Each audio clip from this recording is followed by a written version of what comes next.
Am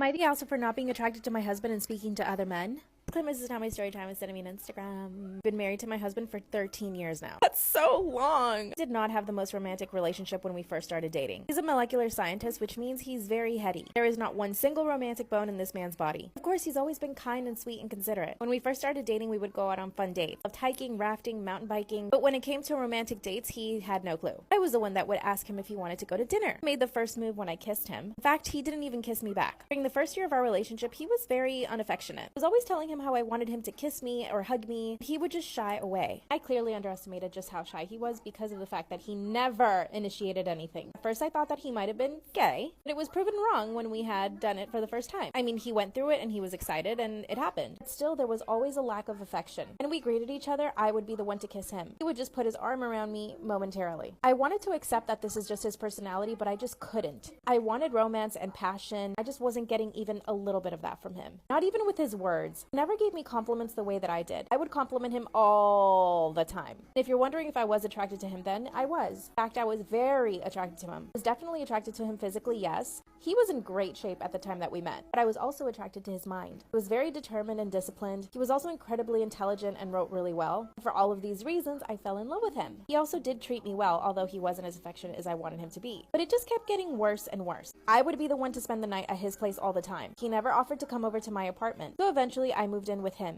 This led to us fighting almost every single night because he never wanted to do it. I would ask him what was wrong and he would say nothing, I'm just tired. Or he gave me the classic answer of my head hurts. I couldn't believe it because I was definitely out of his league. I was the one that was constantly getting hit on. No matter where I went, I was always getting hit on. He knew this but didn't care. He also happens to not be jealous at all. Which at first I did like this because it meant that we wouldn't have problems about him being controlling or not trusting me. But eventually I started thinking that it meant he didn't care if other men hit on me. Therefore he didn't care if I talked to other guys or cheated on him. When I asked him one time if he would forgive me if I cheated, he said, yeah, of course. I also have many male friends and I would hang out with them all the time. And I know that this is probably stupid, but I wanted him to get jealous and he never did. He would say, go have fun, which at the end of the day, I know is a blessing to be with somebody who is not jealous because he gives you your freedom. But it made me feel like he just didn't care about me. That in combination with the fact that he barely ever touched me, it was really alarming. Finally threatened to break up with him after 3 years. I told him I wanted a man that was attracted to me, that loved me, that touched me, that kissed me, a man that does all the things he wants to do to his partner, in a loving way, of course. And to this, he just said, wow, that's really annoying that you have to bring that up right now. At the time, he was working on a thesis and doing a bunch of work stuff. I knew it was a very stressful time for him, but I wondered why he never wanted to be with me. I would think if you're stressed with work, you'd want to spend time with your partner and vent to them and be with them. But no, it was the opposite with him. He prioritized his job, which I understood. When he was working, he was always trying to be alone. Fast forward and we've been together 12 years. He still is kind and considerate and loving. He'll make me food, wash my clothes. I do plenty of things for him as well, but I'm the more romantic one. So I'm constantly trying to ask him if he wants to go out on a date. But the problem is I've lost all attraction to him. He doesn't prioritize his health anymore, so he's gained weight. Of course, I never want to make him feel bad, so it's not like I can tell him, hey, can you get back in shape? Recently, I started hanging out with old friends, and this led me to seeing older friends. 2 of them being men that I knew were attracted to me back in the day. One of them didn't realize I was married and asked me out on a date. I was so tempted to say yes, but I did give him my number. He's been texting me and it's been exciting. He voices how attractive he thinks I am. And yes, he knows that I'm married, but it's still just fun. I want to experience some sort of passion. I want to be held and loved. I want to be desired. Is that so bad? I told my husband that I needed more from him, i.e. passion, and he basically told me that wasn't in the cards with us. That we're at a point in our relationship where we're a married couple, and that married couples don't have passion in their relationships. Therefore, I should just get used to it. Another old friend started texting me and I've been texting him consistently. And it makes me feel good to be desired by these guys. I don't feel guilty at all. Should I stop talking to them or should I divorce my husband? What should I do? My family wants to reconnect after 6 years. I was married to my high school sweetheart Sarah. We had 4 daughters, Jane, Tori, Brianna, and Claire. I met Sarah when we were 14 and we started dating right away. My parents loved Sarah and she became like the daughter they never had. I remember my father sitting me down and giving me advice. Sarah and I were dating for 7 years at the time when we found out she was pregnant with Jane. We were both over the moon, got married soon after and went on to have our beautiful family. The only problem was my brother Jack. Jack always had a crush on Sarah. It kind of harmed my relationship with him, but I tried to let it go because he was my brother and because Sarah also knew and had reassured me that she didn't have feelings for him. My limit was when Jack found out about mine and Sarah's engagement. He confessed his love for her and tried to convince her to leave me. She didn't and told me, At this point I was mad at Jack and I was ready to kick his ass had Sarah asked me not to. I was ready to cut my brother out of my life. It took Sarah and my parents to convince me not to. My marriage with Sarah was amazing. We had, like any other couple, our ups and our downs, but I wouldn't change anything about it. We were a passionate couple who loved each other and their children more than anything. Mine and my brother's relationship improved after the incident, and I truly believed he had gotten over his crush on Sarah. Little did I know that he not only still had a crush on Sarah, but also was planning to break us up. One day, more than 6 years ago, I had arrived home after a week away due to job reasons and found my daughters, my wife and my brother in the living room. Sarah and my daughters were crying, and when they saw me they started to scream at me. Sarah asked, "How could you have done this to me?" When I asked what she meant, she said cheating. I was surprised. She accused me of cheating. Never in 25 years we had been together I cheated on her. I asked what made her believe I cheated on her. She showed me some pictures and texts that proved I had cheated on her with a colleague. I asked where she got this proof, and my brother jumped in saying that this co-worker, who also was friends with him, had confessed to him and sent him the proof. I started crying and begged Sarah to believe me. I told her that this was Jack's doing. She slapped me in the face and kicked me out. Before I left, Jane and Tori called me all kind of names.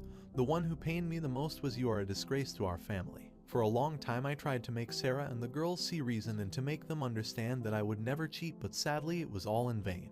My parents disowned me, and my dad said if I was a man I would make the divorce easy. Before the end of the year, me and Sarah were already divorced and my daughters didn't want to see me. In the beginning of 2017, Sarah and Jack got married. My daughters sent me a message saying that they hated me and didn't want anything to do with me, and that they had a new father figure in their lives. It was hard, but with a lot of therapy I learned to move on. I always held on hope my family would find the truth, but I learned to live with the possibility they never would. 5 years went by without any contact with anyone from my family until a few days ago. I received a call from an unknown number. When I picked up I said, "Hello, who is this?" And I heard sobs from the other side. It was my mom. She said they were sorry and wanted to meet me. I asked why, and my mom said my family had found the truth about everything, but this was a matter to be discussed personally. I told my mom that when or if I felt ready to meet them I would call her, but I didn't want to be contacted by no one until or unless I said something back. She told me she understood and that she missed me. We said our goodbyes, but to be honest I still don't know what I should do.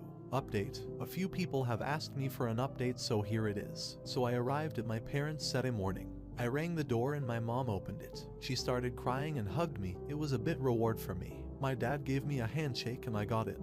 My mom started trying to make small talk. She asked me how I was. She then commented that I looked way better and that I lost weight. I replied, "When you're depressed you forget to eat." I then asked how they found out. My mom said that Jack was drunk and had an argument with Sarah and something like, "I didn't plan all this so I would take your shit." Sarah then forced him to confess. Sarah and my daughters wanted to contact me, but my mom said it would be better if just she contacted me. I started laughing. My dad was a little mad and asked me what's so funny. I said that my brother probably spent years trying to separate me and Sarah and blew it all up. All he had to do was be quiet and he could continue with his beautiful life. I then asked my parents if they could imagine how our lives would be if they and Sarah didn't try to convince my brother after he tried to convince Sarah to run with him. My dad started crying. It was the first time in my 45 years of life that I had seen my old man crying.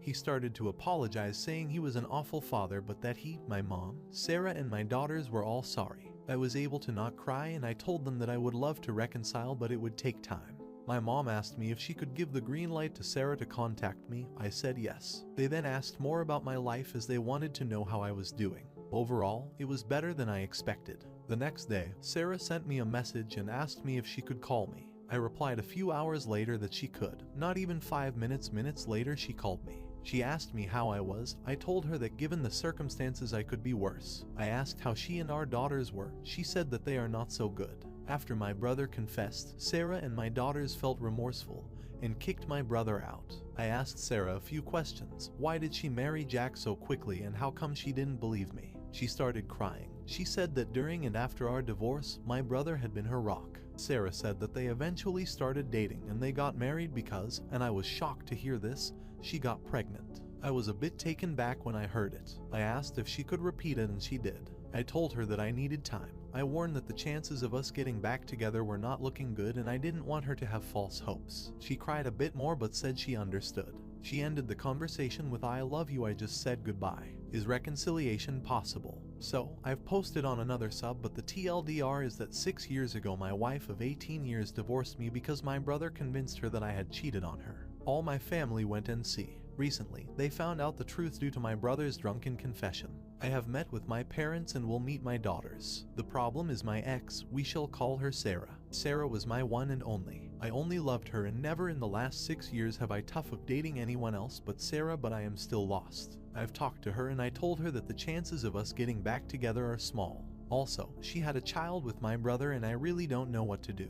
Update: my mom was the bridge of communication between me and my daughters. I messaged her that I wanted to meet my daughters in a public place and she recommended a park, and we met yesterday. When I got there, my daughters had already arrived. I only had a few seconds to process seeing them for the first time in more than half a decade because Jane jumped on me. She was crying and kept saying she was sorry and asked me to not hate them. We hugged for a few minutes. It seemed like she didn't want to let me go. It took Claire to take Jane off me. Tori asked me how I was. I looked at her for a few seconds. I was still surprised to see how much she had grown in the last years, but I also kind of saw the last 6 years flashing through my eyes. For a while after the divorce, I just looked at pictures of me, Sarah, and the girls together and remembering the good old days and started wondering if living was still worth it. After a few seconds, I told Tori I had gotten a cat. I said that he was a great cat and my best friend, and if it wasn't for him I wouldn't be here speaking to her. As soon as I said this, all my daughters started crying. I was looking at them, crying inside but somehow still able to maintain my posture. They all said they were sorry for not believing me and begged me to forgive them.